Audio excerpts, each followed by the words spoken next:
बच्चों, good morning.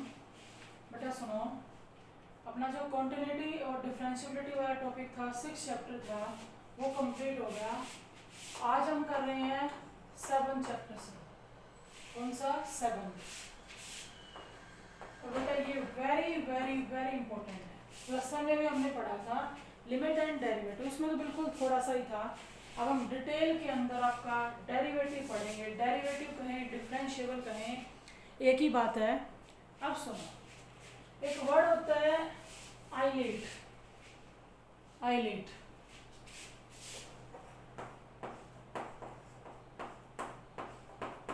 देखो बेटा, 5 लेटर है इसमें। जो आई है ना, आई वो आपका इनवर्स ट्रिग्नोमेट्रिक फंक्शन के लिए है, जो हमने चैप्टर पढ़ा सेकंड। प्लस वन में तो हमने ये नहीं किया था। प्लस वन में जो हमने डेरिवेटिव किया था ना, उसके अंदर एक तो जो ए लेटर है अलजेब्रिक और टी लेटर है ट्रिग्नोमेट्रिक, सिर्फ 2 ही टाइप के फंक्शन का डेरिवेटिव पढ़ा था। अब ये जो आपका आइलेट वर्ड है, इसके अंदर जो 5 लेटर आ रहे हैं, कौन कौन से फंक्शन की टाइप की बात हो रही है? फर्स्ट जो आई लेटर है वो है आपका इनवर्स ट्रिग्नोमेट्रिक फंक्शन के लिए। वही इनवर्स ट्रिग्नोमेट्रिक फंक्शन जो आपने सेकेंड चैप्टर में पढ़ा है। इन टाइप्स के फंक्शन का भी हम क्या करेंगे? डेरिवेटिव। सेकेंड जो एल वर्ड है वो है लॉगरिथमिक फंक्शन। लॉगरिथमिक यानी कि log x, इस टाइप के जो फंक्शन आएंगे लॉगरिथमिक फंक्शन, उनका डेरिवेटिव करेंगे। थर्ड जो आपका लेटर ए है वो है अलजेब्रिक के लिए। अलजेब्रिक, ये जो भी आपके x की फॉर्म में होते हैं, ये सारे क्या होते हैं? अलजेब्रिक। टी है आपका ट्रिग्नोमेट्री के लिए, जो आपने प्लस वन में पढ़ी थी 3rd चैप्टर में। सेकेंड चैप्टर में भी हमने सारे के सारे ट्रिग्नोमेट्री वाले फॉर्मूले यूज किए। और ई जो है ना, वो है exponential function. Exponential function e की पावर x है, a की पावर x है।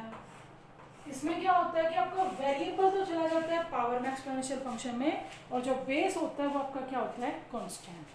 तो आई लेटर इनवर्स ट्रिग्नोमेट्रिक फंक्शन के लिए, एल लॉगरिथमिक के लिए, ए अलजेब्रिक, टी ट्रिग्नोमेट्रिक और ई एक्सपोनेंशियल। सबसे पहले जो ए लेटर ना आपका, हम इस टाइप के फंक्शन का डेरिवेटिव करेंगे। प्लस वन में भी हमने पढ़ा था, जो आपकी फर्स्ट एक्सरसाइज है 7.1, उसमें आपका अलजेब्रिक फंक्शंस के डेरिवेटिव की बात कर रहे हैं। सेकंड जब हमारी बारी आएगी उसके बाद, तो हम ट्रिग्नोमेट्री का पढ़ेंगे 7.2 एक्सरसाइज के अंदर। उसके बाद आपका थर्ड एक्सरसाइज में आएगा इनवर्स ट्रिग्नोमेट्री, और फोर्थ के अंदर लॉगरिथमिक और एक्सपोनेंशियल दोनों के दिन आ जाएंगे। बेटा वेरी वेरी इंपॉर्टेंट चैप्टर है, क्योंकि चैप्टर नंबर 7 से लेके 7th, 8th, 9th, 10th और 11th, ये 5 चैप्टर हैं जो आपके डेरिवेटिव और इंटीग्रेशन पे हैं। और डेरिवेटिव के बिना आपको इंटीग्रेशन नहीं आएगा। और 11th चैप्टर तक आपका ये डेरिवेटिव और इंटीग्रेशन सारा दोनों को दोनों यूज होंगे। देखो अभी सबसे हम पहले कर रहे हैं अलजेब्रिक फंक्शन जो है उसके ऊपर डेरिवेटिव की बात। तो छोटी छोटी बहुत सारी बातें हैं जो आपको इसके अंदर ध्यान रखनी है। सबसे पहले तो बात आती है नोटेशन की। आपको जो भी क्वेश्चन दिया जाएगा, आपको डेरिवेटिव करने के लिए कहेगा, तो या तो आप उसको एफ ऑफ एक्स के इक्वल लिखना, या फिर किसके इक्वल लोगे? वाई के। जो भी फंक्शन दिया जाएगा जिसका आपको डेरिवेटिव करना है, अगर आपने एफ ऑफ एक्स लिख दिया तो उसके डेरिवेटिव की नोटेशन क्या होती है? F dash x. Plus one में हमने डेरिवेटिव पढ़ा था, फर्स्ट प्रिंसिपल से भी पढ़ा था और सिंपल डेरिवेटिव भी पढ़ा था। चाहे फर्स्ट प्रिंसिपल से पढ़ें चाहे सिंपल पढ़ें, जो नोटेशन की बात है वो तो आपके यही होगी, एफ डैश एक्स, यानी कि एफ ऑफ एक्स का derivative with respect to x, क्योंकि ये एफ जो फंक्शन था ये किस वेरिएबल में था? एक्स में। अगर तुमने फंक्शन का नाम y रख रखा है तो ये नोटेशन आपको ध्यान रखनी है। हम y के डेरिवेटिव को इस तरह से नोट करेंगे, dy बाई dx। ध्यान से सुनो, पढ़ा क्या जाएगा? Derivative of y with respect to x। इस dy बाई dx के अंदर जो y है ना, y वो तो है डिपेंडेंट वेरिएबल, और जो x है वो है इंडिपेंडेंट वेरिएबल। इंडिपेंडेंट वेरिएबल क्योंकि y का डेरिवेटिव x के रिस्पेक्ट में किया जाता है, x का तो यूज किया जाता है, तो x तो है यहाँ पे इंडिपेंडेंट और y आपका क्या है? डिपेंडेंट। इसमें हम इसको यूं पढ़ सकते हैं dy बाई dx को, क्योंकि rate of change of y with respect to x।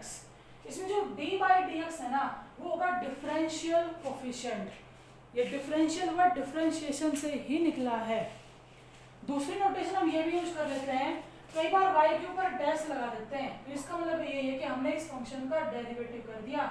एक डैश लगाने का मतलब है फर्स्ट डेरिवेटिव, क्योंकि आगे हम हायर ऑर्डर डेरिवेटिव भी पढ़ेंगे। इसी नोटेशन में कई बार y के नीचे 1 लिख दिया जाता है, तो यहाँ y1 का मतलब भी ये है कि फंक्शन का डेरिवेटिव। तो ये नोटेशन हम यूज करेंगे फर्स्ट डेरिवेटिव के लिए, f dash x dy by D x y dash या y1। जब हम आगे हायर ऑर्डर डेरिवेटिव पढ़ेंगे ना तो y पे डबल डैश लगने का मतलब हो जाएगा सेकंड डेरिवेटिव, y के नीचे 2 लिखने का मतलब हो जाएगा सेकंड डेरिवेटिव, f के साथ डबल डैश लगने का मतलब हो जाएगा सेकंड डेरिवेटिव, डबल डेरिवेटिव। और इस नोटेशन को डबल डेरिवेटिव में लिखा जाता है d2y अपॉन में dx स्क्वायर, d2 इसे 2 पढ़ेंगे इसे स्क्वायर पढ़ेंगे, d2 यानी कि सेकंड डेरिवेटिव किसके रिस्पेक्ट में, x के रिस्पेक्ट में। तो ये तो बात थी नोटेशन की। अब बात आती है कि डेरिवेटिव करना कैसे है। देखो सबसे पहले सुनो, जैसे आपको फंक्शन दे दिया जाए f ऑफ x, एक पावर फंक्शन दे दिया, प्रैक्टिस करोगे ना बेटा उतना ही सही रहेगा। थोड़ा बहुत आपको प्लस वन का ध्यान भी होगा, नहीं भी है तो कोई बात नहीं, हम बिल्कुल बेसिक से बता रहे हैं, जो प्लस वन में पढ़ा था वो भी सारा का सारा आपको बता रहे हैं। f ऑफ x एक पावर फंक्शन ले लिया, ये आपके लिए कुछ मैटर नहीं करा कि कितनी पावर है, पावर फंक्शन है, ये भी आपको नहीं बताना पावर है यानी, मेन बात है डेरिवेटिव कैसे करना है। इस m की जगह 2i 3i माइनस 3 1/2 5/2 कोई भी पावर है आपकी। देखो इधर रूल क्या होता है, f ऑफ x, यहाँ पे इस x के लिखने का मतलब है कि हमारा जो फंक्शन है वो किस वेरिएबल में है, x के रिस्पेक्ट, x वेरिएबल में है। तो यहाँ पे हम डेरिवेटिव कर रहे हैं, डिफरेंशिएशन कर रहे हैं विद रिस्पेक्ट टू x, किसके रिस्पेक्ट में, x के रिस्पेक्ट में। रूल क्या है वो रूल सुनो, जब आप डेरिवेटिव करने लगे तो f ऑफ x फंक्शन तो f डैश x लिखा जाएगा। अब यहाँ पे क्या करना है, जो आपकी पावर है एक बार उसको आगे लिख लो, जो x बेस था वो युग का लिख लो और इसकी पावर में जाओ और पावर में से कितना माइनस कर दो 1। तो x की पावर n का डेरिवेटिव क्या लिखा जाएगा, n x की पावर n माइनस 1। ये है आपके इस फंक्शन का डेरिवेटिव। अब हम अलग अलग पावर लेके इसको सोल्व कर रहे हैं। तो सबसे पहले सुनो, अगर हमारा f ऑफ x x के इक्वल ही दे दिया जाए, x की एक पावर हो एक, तो इसका डेरिवेटिव कैसे करेंगे। देखो लिख लेना आप कि हम डेरिवेटिव कर रहे हैं विद रिस्पेक्ट टू x। जब डेरिवेटिव करने लगे तो जो पावर थी वो हमने आगे ले ली, उसके बाद x की पावर 1 है, चाहिए कितने भी हो, हमेशा माइनस कितनी करनी है आपको 1। तो जब तुम 1 में से 1 माइनस करोगे तो x की पावर तो 0 आएगा, और किसी भी नंबर की पावर 0 क्या होता है 1, तो 1 into 1 कितना आ गया। अब ये बात दिमाग में बिठा लेना, f ऑफ x x के इक्वल था, क्योंकि x की पावर 1 तो वो तो x ही होगा। x जो है ना x का डेरिवेटिव 1 होता है, हर जगह यूज होगा। f ऑफ x x के इक्वल है और x का डेरिवेटिव क्या होता है 1। और आगे सुनो, अगर f ऑफ x x की पावर 7 लिखा हुआ है, आपको अगर इसका डेरिवेटिव करना है तो f डैश x क्या लिखोगे 7 आगे x की पावर 7 माइनस 1 कितना आ गया 6। तो x की पावर 7 का डेरिवेटिव हो जाएगा 7 इंटू में x raise to the power 6। और सुनो, f ऑफ x अगर x की पावर 5/2 है, कोई दिक्कत नहीं है, पावर पॉजिटिव नेगेटिव कुछ भी आ जाए। तो भाई यहाँ पर जब हम डेरिवेटिव करेंगे f डैश x तो रूल वही 5/2 आगे चला गया, ठीक है। x की पावर 5/2 में से क्या माइनस करेंगे 1, तो बचने के बाद जो माइनस करने के बाद जो बच रहा है वो लिख दो सोल्व करके। तो x की पावर 5/2 का डेरिवेटिव क्या हो जाएगा 5/2 इंटू में x की पावर 3/2। और सुनो, अगर f ऑफ x की पावर -3 है, भले ही पावर नेगेटिव, हमें कोई दिक्कत नहीं है। तो यहाँ पर जब हम f डैश x, ये ध्यान रखो भाई, जब डेरिवेटिव कर रहे हो तो उस स्टेप पे आपको f डैश लिखना है, कहीं f ऑफ x ही चलता रहे। -3 हमने आगे ले लिया और x की पावर -3 - 1 तो कितना हो गया -4। आप थोड़ा और इसको सिंपल फॉर्म में लिखना चाहो, सिंपल फॉर्म क्या है, पावर को पॉजिटिव बना के लिखना चाहते हो लिख सकते हो, नीचे चला जाएगा x की पावर 4। जैसे आपको दे दिया जाए f of x equal to 1 upon में x स्क्वायर है, भाई इसको ध्यान से देखो तो ये 1 अपॉन में x क्यूब ही तो था। अगर हमें इस टाइप के फंक्शन का डेरिवेटिव करना है तो पहले हम इसको ऊपर लिख लेते हैं, पावर कैसे बन गई आपकी -2, और अब डेरिवेटिव कर दो। जब डेरिवेटिव करेंगे तो f डैश x क्या आएगा, -2 आगे x की पावर -2 -1 -3। पावर को पॉजिटिव बना के लिखना चाहते हो तो डिवाइड में लिख दो, -2 अपॉन में क्या हो जाएगा x की पावर 3।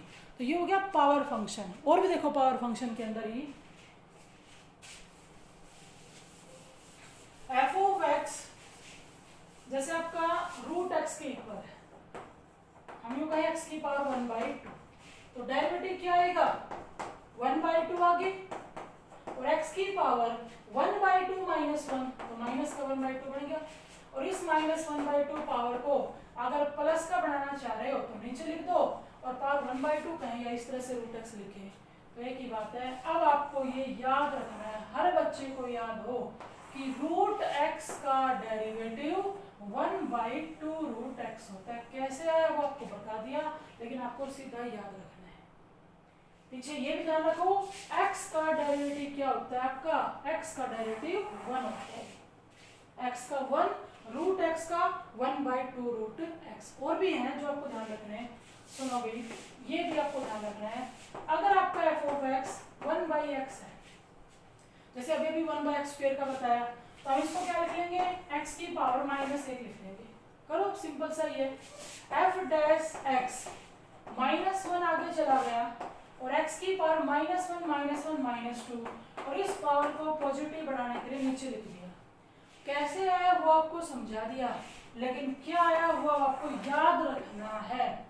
1/x का डेरिवेटिव -1/x² है। यूं लगा लो एक एक्सरसाइज के अंदर कम से कम 10 बार हो जाएगा ये। 1/x का डेरिवेटिव -1 अपॉन में x², रूट x का डेरिवेटिव 1/2 रूट x, और x का तो याद रखना ही रखना है, x का डेरिवेटिव क्या होता है 1।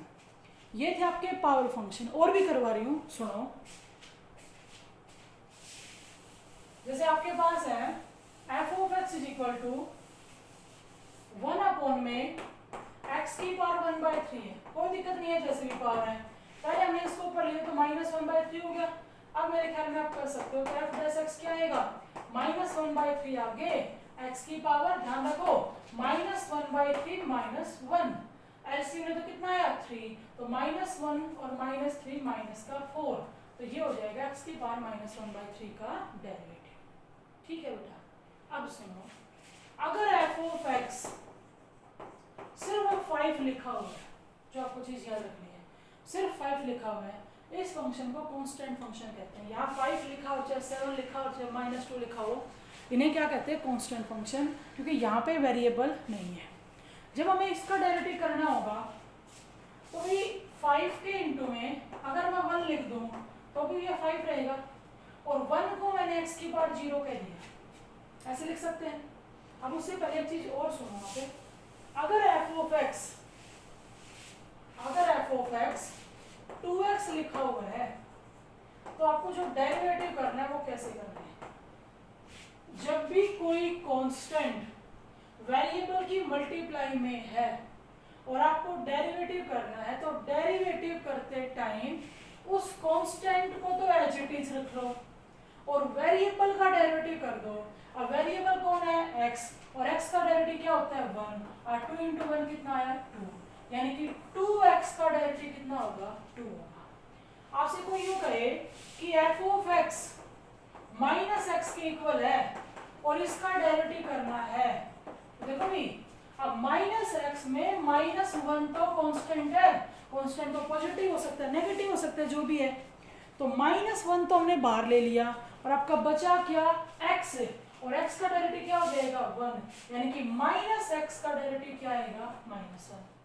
जब भी किसी वेरिएबल की मल्टीप्लाई में कांस्टेंट है तो कांस्टेंट तो बाहर रख लेते हैं और वेरिएबल को क्या कर देते हैं डिफरेंशिएट। जैसे x/2 लिखा हो और आपको इसका डेरिवेटिव करना हो तो भाई 2 कांस्टेंट है, -1 कांस्टेंट है, तो 1/2 भी तो कांस्टेंट है, 1/2 तो ले लिया बाहर, और आपका जो ऊपर x बचा उसका डेरिवेटिव क्या हो जाएगा 1, तो x/2 का डेरिवेटिव क्या हो जाएगा 1/2। एक तो आपसे x/2 पूछे और एक आपसे यूं कहे 2/x, तो ध्यान रखो भाई, अब यहाँ पे तुम ये नहीं कह सकते कि x का डेरिवेटिव 1 होता है, x है ही नहीं है, x डिनोमिनेटर में है, ये तो x की पावर -1 है। जब तुम इसका डेरिवेटिव करोगे ना तब भी आपको कांस्टेंट तो बाहर ही लेना है, डेरिवेटिव वेरिएबल का ही करना है। ये बताओ वेरिएबल बचा क्या, 2 इंटू में 1/x, और 1/x का मैंने अभी पीछे याद करवाया था, क्या होता है डेरिवेटिव -1/x², ये होता है 1/x का डेरिवेटिव, तो हम इसको क्या लिखेंगे -2/x², ये हो जाएगा 2/x का, इसमें और इसमें डिफरेंस था x/2 और 2/x। यानी कि जब डेरिवेटिव करते टाइम वेरिएबल और कांस्टेंट प्रोडक्ट में आ रहे हैं तो वहां पे कांस्टेंट तो हमने बाहर लिख लिया और वेरिएबल का डेरिवेटिव कर दिया। बात हम यहां से शुरू कर रहे थे, अगर f(x) कांस्टेंट फंक्शन ही है और उसका डेरिवेटिव करना हो तो देखो 5 को 5 इंटू 1 लिख दें, 1 को x की पावर 0 लिख दें, और ये जो रूल हमने यहाँ लगाया वही रूल अगर मैं यहाँ पे लगाती हूँ तो कांस्टेंट तो बाहर आ गए u का u 5, और डेरिवेटिव किसका करने लगे वेरिएबल का। अब वेरिएबल की पावर आगे ली जाती है करते टाइम, क्योंकि x का तो सीधा बताया था 1 आया, तो वो वहीं से ही था, पावर आगे ले ली 0 और x की पावर 0 - 1 आ जाएगा। तो भाई ये चाहे कुछ भी और ये चाहे कुछ भी हो, ये 0 इस पूरे को 0 बनाएगा कि नहीं बनाएगा। तो यहां से आपको एक बात ध्यान रखनी है कि कांस्टेंट का डेरिवेटिव 0 होता है। इस कांस्टेंट में इस कांस्टेंट में डिफरेंस है। मैंने क्या कहा, जब कांस्टेंट वेरिएबल की मल्टीप्लाई में है तब तो वो बाहर लिखा जाता है और वेरिएबल का डेरिवेटिव करते हैं, लेकिन फंक्शन ही पूरा कांस्टेंट है तो फिर उस फंक्शन का डेरिवेटिव क्या हो जाएगा 0। कांस्टेंट होने का मतलब है वहां पर वेरिएबल होगा ही नहीं। 4 बातें जो आपको मेन याद करने के लिए बताई। सबसे पहले सुनो कि जो x है, x का जो डेरिवेटिव है वो हमारा 1 होता है। दूसरा आपको क्या बताया, जो √x है, √x का जो डेरिवेटिव है वो 1/2 √x होता है। उसके बाद आपको बताया अगर हमारा फंक्शन 1/x है तो 1/x का डेरिवेटिव -1/x² होता है। और एक आपको क्या बताया कि अगर हमारा फंक्शन कांस्टेंट है, उस कांस्टेंट की जगह कुछ भी आए उसका डेरिवेटिव क्या होता है 0। अकेला कांस्टेंट, अब मैं क्वेश्चन करवाऊंगी उसमें आपको डिफरेंस पता लग जाएगा कि कांस्टेंट और किसी मल्टीप्लाई में कांस्टेंट आने का मतलब क्या है। देखो इधर एक तो f(x) लिखा जाए 2x², ये फिर पावर से कुछ भी आए, एक लिखा जाए x² प्लस में 2, कुछ इस तरह से। तो यहाँ पर जब तुम डेरिवेटिव करोगे ना तो कांस्टेंट 2 तुमने बाहर ले लिया और डेरिवेटिव सिर्फ x² का करेंगे। अब तुम बताओ x² का डेरिवेटिव क्या आएगा, 2 आगे आएगा, x की पावर 2 - 1 बच जाएगा, तो x² का डेरिवेटिव 2x आएगा। और अगर आगे इसको सोल्व करते तो ये 4x आ गया नहीं आएगा।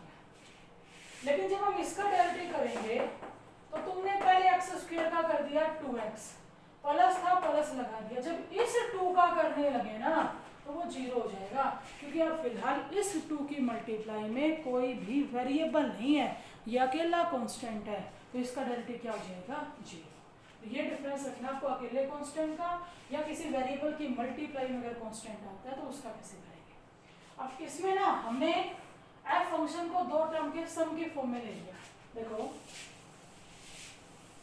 भाई अगर f(x) इस तरह से लिखा हुआ है ax प्लस में भी है, या फिर आपका f(x) ऐसे लिखा हुआ है ax माइनस में भी है।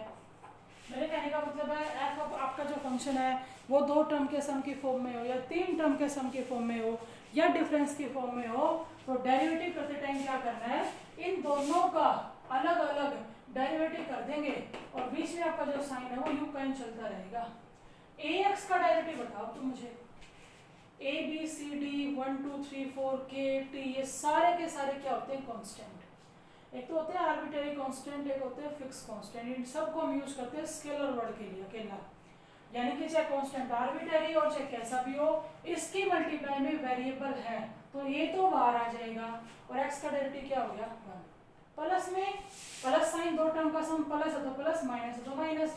जब b का करने लगे तो b का क्या हो जाएगा 0 क्योंकि वो अकेला कांस्टेंट है, तो ax प्लस b का डेरिवेटिव क्या आएगा। मेन बात मैं यहाँ पे बता क्या रही थी, क्या फंक्शन दो टर्म के सम की फॉर्म में है, डिफरेंस की फॉर्म में है, बीच में माइनस का साइन है तो माइनस लगा दो, दोनों टर्म अलग अलग डिफरेंशिएट कर दो तो x का क्या आएगा a और b का क्या होगा 0, तो इसका भी क्या जाएगा a। अगर आपको x जैसे वो लिखा हुआ है x स्क्वायर प्लस में 5x, आपको इसका करना हो प्लस में 7 हो, तो तीन टर्म का सम के फॉर्म में तीनों को उस रूल के अकॉर्डिंग कर दो डेरिवेटिव। x स्क्वायर का क्या होगा 2x, 2 आगे गया, एक बार बच गई, 5x में 5 बार x का क्या हो जाएगा 1 और प्लस में 7 का क्या हो जाएगा 0। तो ये था आपका अलजेब्रिक फॉर्म के लिए सिंपल सा आपका जो थोड़ा बेसिक था वो कल वाले वीडियो में हम करेंगे, बाकी इसमें अलजेब्रिक के ऊपर ही काम करेंगे। फिर ये 2-4 बातें आप ध्यान रखना, x का डेरिवेटिव कांस्टेंट का, रूट x का, 1/x का।